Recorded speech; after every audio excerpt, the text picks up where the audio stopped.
Penguin Random House Audio presents The Last Temptation of Rick Pitino, a story of corruption, scandal, and the big business of college basketball.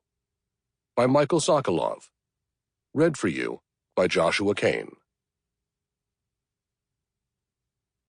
Prologue. Imagine for a moment if the characters who fixed the 1919 World Series were somehow still on the scene, operating in the shadows. Arnold Rothstein, the mobster who masterminded the whole thing, was immortal, or he had finally passed on, but his sons and grandsons and various minions and flunkies still rubbed elbows with players in chance meetings in hotel lobbies, drank in the same bars, and befriended their friends. They insinuated themselves, latched on, and never left. There was no Kennesaw Mountain Landis, the baseball commissioner, who restored faith in the honesty of the competition. But instead, what remained was a lingering stain and an ongoing whiff of suspicion. The sport continued to be a source of entertainment for millions, but it went through spasms of scandal every decade or two, and there was always the feeling that another one was coming around. If you followed baseball, you did so with a degree of skepticism. This is the history and current reality of college basketball. The sport has never been clean.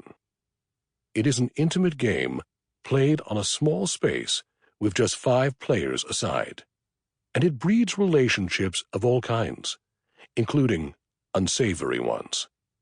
It was a magnet right from the start for gamblers, hustlers, and cons. City folks mostly, on the fringes of a city game. Basketball's original sin is the practice of point shaving, the manipulation of scoring margins by players working at the direction of gamblers who have bet the point spread.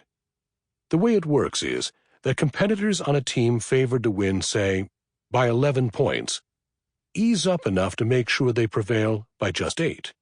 They don't want to cut it too close.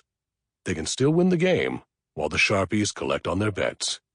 It is a scheme so well suited to basketball that it grew up right along with the sport itself.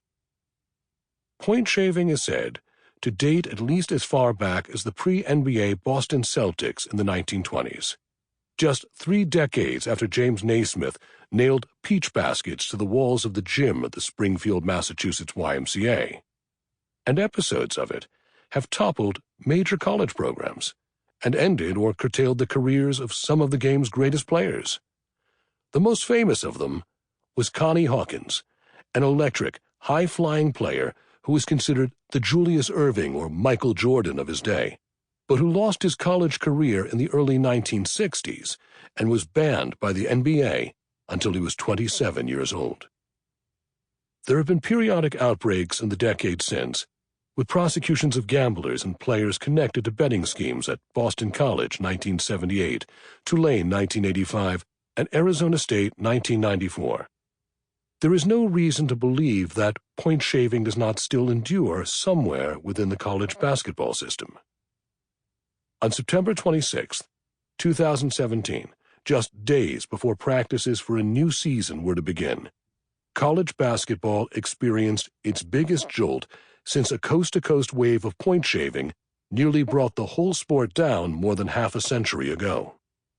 Standing at a lectern in a federal courthouse in Lower Manhattan, law enforcement officials revealed that the FBI had been investigating the criminal influence of money on coaches and student athletes who participate in intercollegiate basketball for more than 2 years.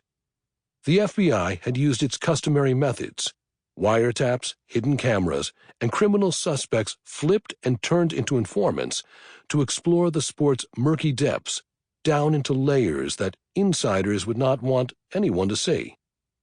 We're talking in the realm of hundreds of calls, consensually recorded meetings, some videotape meetings, probably a couple of dozen of those, a prosecutor explained. 10 people were arrested, including assistant coaches at 4 major programs. The sprawling federal case involved recruiting, but the root cause was the same as what has plagued college basketball from the beginning: the big money coursing through it. Sample complete. Ready to continue?